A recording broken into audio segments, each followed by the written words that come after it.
Addiction took our mother slowly, rocked her through it and sung her to sleep sunk deep into the mattress on her bed. When her back teeth fell out, she left them on the side of the bathtub. I was 7 and I kept them in a matchbox, the missing pieces of her kept safe, so she wouldn't be lost forever. So maybe one day we could put her back together. Our house fell down around us, and we tried our best to raise ourselves. The ceilings had water damage and the bottom stairs had dry rot, and in the winters the radiators would bleed rust. But it was still our house, and Annie made it a home. My sister Annie mothered me, with lopsided band-aids on bruised knees and lukewarm microwave meals. She told me ghost stories and didn't mind when I crawled into her bed later on, too scared to sleep alone. She taught me to dance, barefoot on the living room carpet, music channel on full volume on the TV, shaking our hips before they were fully grown. She always let me shower first so the water was hot, never complaining when she had to make do with cold. She brushed my hair every day before school, even when I screamed and hit her when she caught the tangles. Annie was dark-haired like her father, whoever he had been, but I was blonde.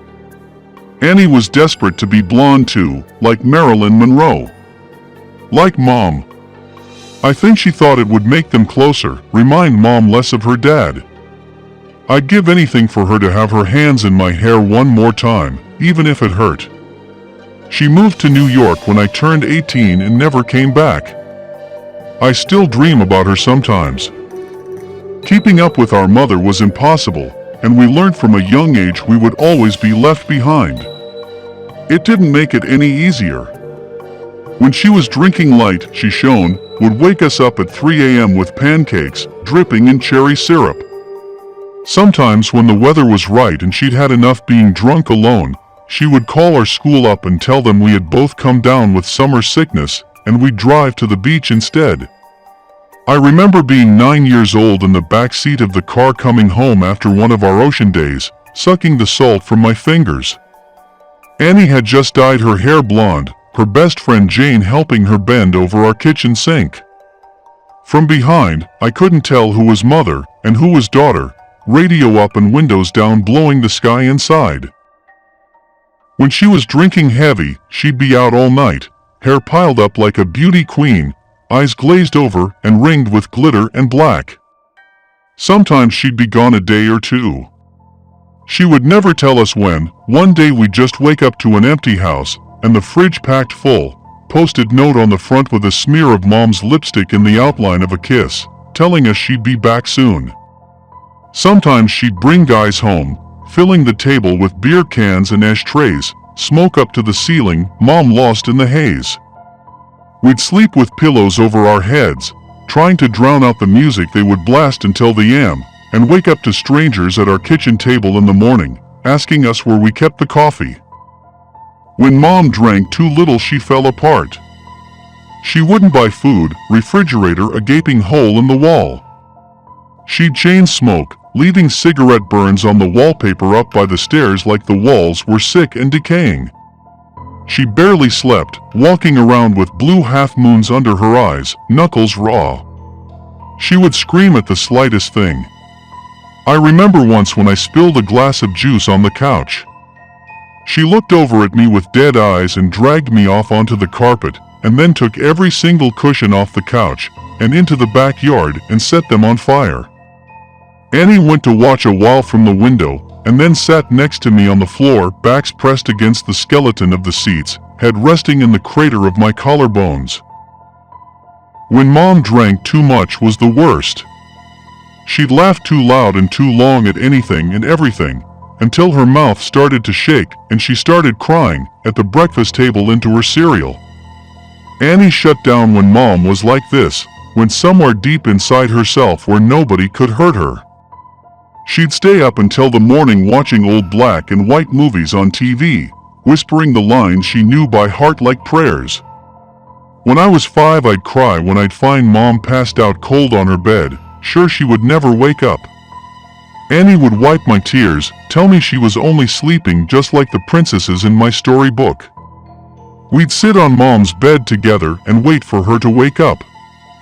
When we were older, I was the one who would pick Mom up off the bathroom floor again, and Annie would put her to bed, smoothing her hair off her face, and the vomit from her mouth, changing her clothes if she pissed herself.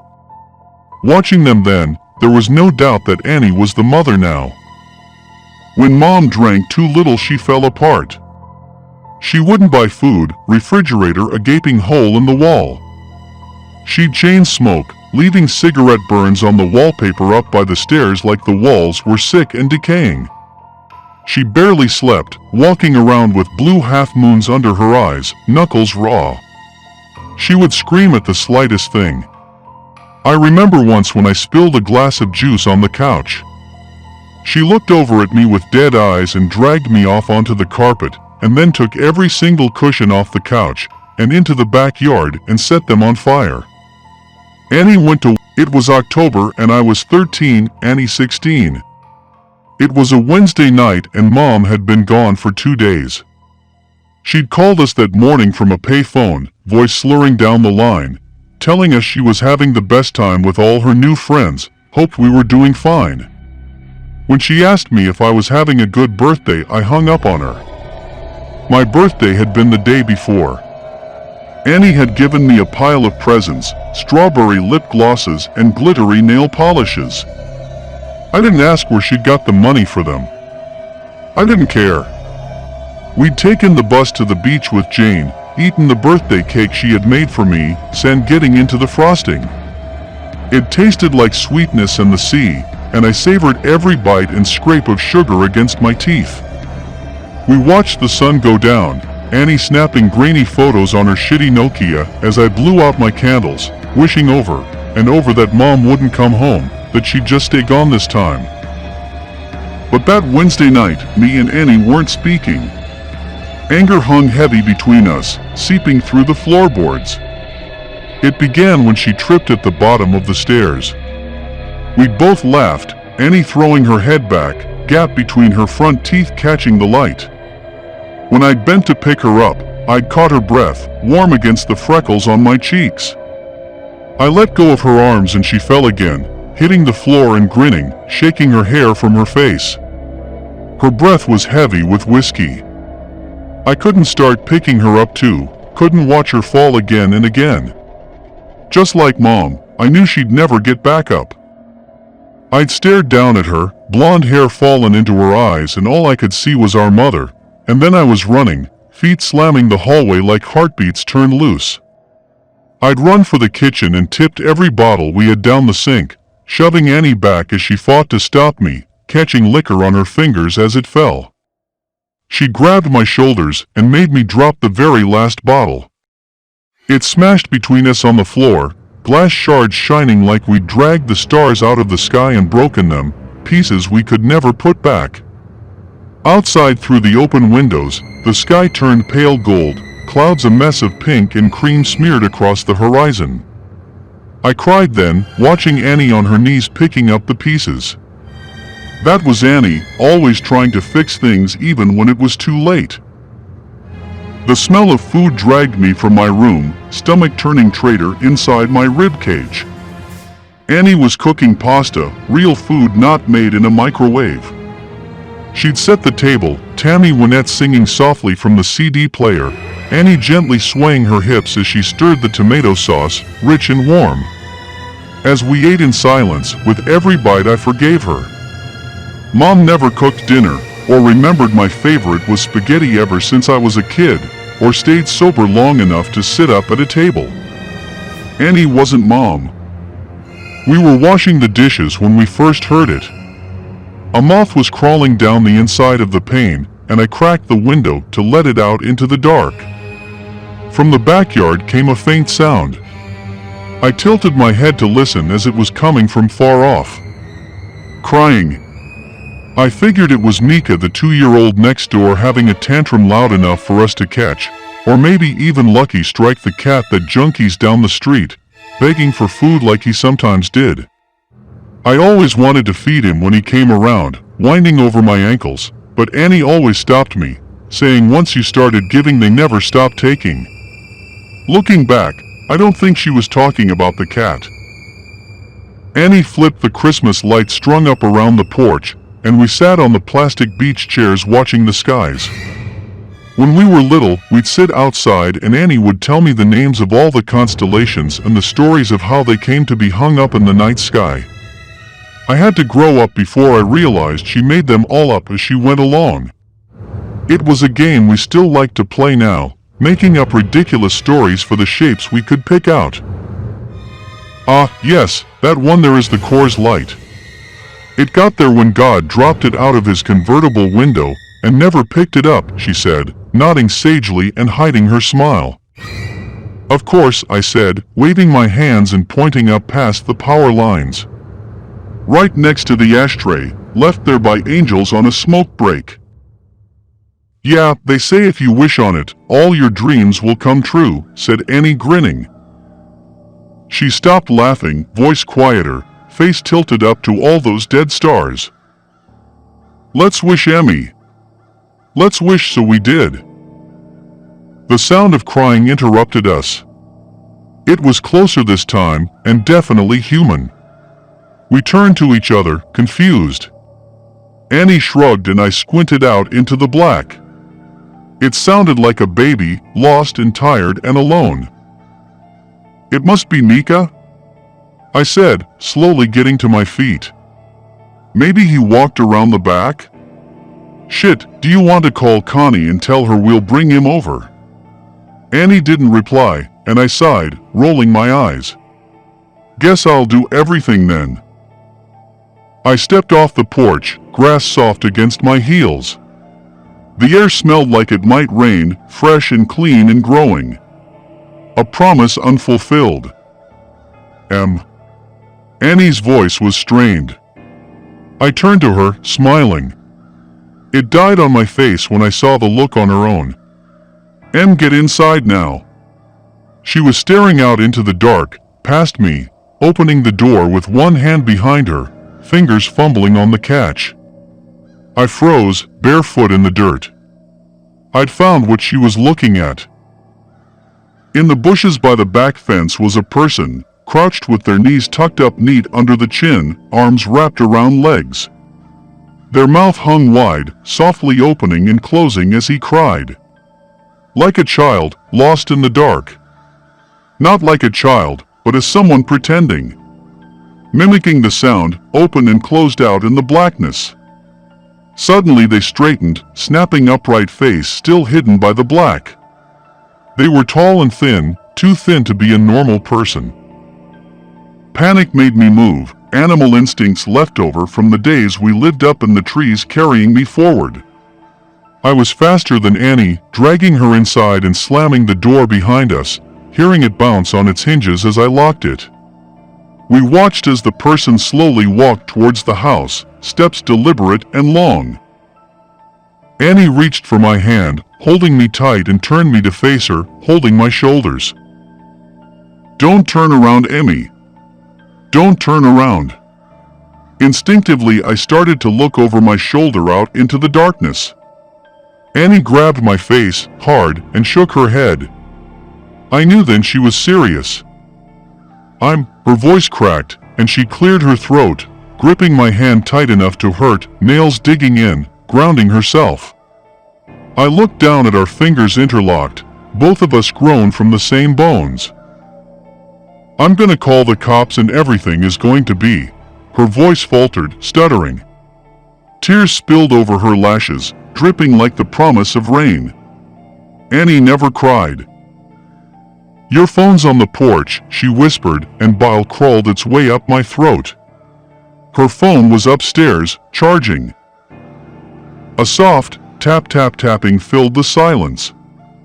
Annie turned to the window, eye white showing her eyes were so wide. It was the sound of someone's forehead against the glass, slowly, over and over. They started to speed up, faster and harder, skin meeting glass until they was slamming into the window hard enough to shake the panes. The tapping stopped and I was about to ask Annie if I could look now when she screamed, followed by the sound of cracking glass and the loudest slam yet. Whoever was in our yard had just smashed their face hard enough into the window to break it. We ran upstairs, 2 at a time, skipping the ones caved in with dry rot on instinct. I turned behind me once and Annie yanked my face back before I could see. The sound of broken glass echoed behind us as we made it to the bathroom, locking the door. A thin, wailing cry, like a baby calling for its mother, filled the hallway, trapped between the walls and locked doors. Annie threw her back against the door, feet jammed up against the bathtub, clutching the knife she had grabbed from the kitchen. I did the same, shoulder to shoulder. Slow footsteps started on the stairs, deliberate and casual. The crying had become mocking, almost laughter, shrill bursts of sound, and then giggles, high-pitched and abruptly stopping before starting again. The first door on the upstairs floor was my bedroom, and we heard the distinct sound of it slamming open. They were looking for us. "What the fuck is going on?" I asked Annie, not even bothering to brush away the tears that I couldn't stop falling. I watched my sister pick herself up off the floor and brace her hands on the door as we heard the sound of a second door slamming open. Mom's room. The next room on the hallway was the bathroom. Annie pulled me to my feet and handed me the knife. I shook my head and pushed it back to her, terrified of what would happen if I had to use it. Annie shoved me and pressed the knife into my hands, thumb pressing hard enough on the blade to bleed. I watched my sister's blood drip down her wrist, a winding red road, still pushing into my hands despite the pain. I took the knife. Something slammed against the wall that Mom's room shared with the bathroom. A high-pitched wail followed. I held my breath, could feel my heartbeat in the base of my throat, a wild and frantic thing. "I'm gonna get the phone from my room." I shook my head violently, about to argue. Annie clamped a hand over my mouth. I could taste the blood on her hand, salty and sweet. Like birthday cake by the ocean. "Yes. I'm gonna get the phone and I'm gonna call the cops, and we're going to be okay." I shook my head again. "It's the only way. When I go I need you to lock the door, and you don't open it for anything or anyone. Not for me, not for anyone. Promise me." I shook my head and Annie pressed her hand into my mouth, crushing my teeth against my lips so it made my eyes water. "Yes. Promise me, Em." Something smashed in the room next door. Annie brushed the hair off my face, gently tucking it behind my ear. "Promise," she mouthed and unlocked the door as slowly as possible, bolt scraping gently. I watched the curve of her shoulder disappear into the black hall outside, like the moon in eclipse. And then she was gone. I couldn't move or breathe for a second, and then I slammed the bolt shut just as something bounced off the outside of the door. A high-pitched scream followed, handle rattling up and down hard enough to pop one of the screws. I watched it roll towards me on the tiles. And then silence. I sat with my back to the door, holding the knife and wishing I was holding Annie's hand instead. Still silence. Nothing but me and my lungs slowly filling the room with my breath. "Em?" came a voice through the door. I started, hands gripping the knife. "Honey, what's going on?" "Mom," my voice cracked. "Mama, is that you?" I wrapped my arms around myself, shaking, trying to keep myself still. "Sweetie, it's okay, just open the door." "It's okay, just let me in." The handle rattled again, gentler. "Just let me in, it's all okay." She banged on the door, and I took my handle of the bolt. "Honey, I'm sorry. I'm sorry I missed your birthday. I'm sorry, I'm such a terrible mother. Please," her voice broke and she started to cry. "Just let me in, baby, I'm so sorry." I screwed my eyes shut. She sounded so sad and so lost. I just wanted her to hold me like when I was a kid, and I'd coming off the swings with a scraped knee. Maybe this time she meant it. Maybe it would all be okay. My hand found its way to the bolt again. My sister's voice came through the door, warm and gentle. "Yeah, Emily, let us in, it's all okay." My hand froze on the bolt, and I tightened my grip on the knife. Annie never called me by my full name. A hand banged on the door, handle rattling. "Emily, let us in." Annie's voice became low and guttural, followed by the same shrill giggles from before. Mom spoke now, pleading and crying, voice getting louder and louder. "Let us in, let us in, let us in," over and over again, punctuated by her fists on the door. I thought about demons and monsters, all the bedtime stories we pray don't crawl out from under the bed. "That's not my sister, and you're not my mother." I screamed through the door, hands over my head. I climbed into the bathtub and curled in a ball, cradling myself, knife clutched to my chest. I didn't know what it was outside that door, but I knew it wasn't Annie. It wasn't the voice that yelled at when I changed TV channel, the one that sang me happy birthday, the one that told me I was smart even when I got bad grades, the one that read me stories about princesses that never wake up. It wasn't human. Bangs and yells came from downstairs, followed by the footsteps of people running. A low guttural howl ripped through the house, filling the room, until I felt like I was drowning in the sound, and then the door was kicked in. I screamed, covering my eyes, waiting to die. Arms found me and lifted me from the tub, carrying me from the room. I looked at the outside of the door as I was carried downstairs. It was covered in long scraping claw marks, dragged down to the floor. Pillows ripped apart covered the hallway in soft down, like it had snowed inside. I watched them drift slowly as men in uniforms checked each of the rooms that looked like they had been torn apart by something feral. Outside in our driveway were police cars and an ambulance. In the middle of it all was Annie. Bathed in blue and red light as it washed over her, lit up in the dark like a neon angel, face aglow. I threw myself from the cop's shoulder and ran to her, holding us both together, broken pieces and all, standing under all those constellations we made up.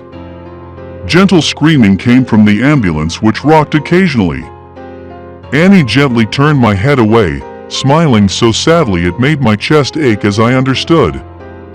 Turns out there was no demon. No wild animal or bad men trying to break in. Just Mom, out of her mind on booze and drugs and everything in between, coming to the end of a week-long binge.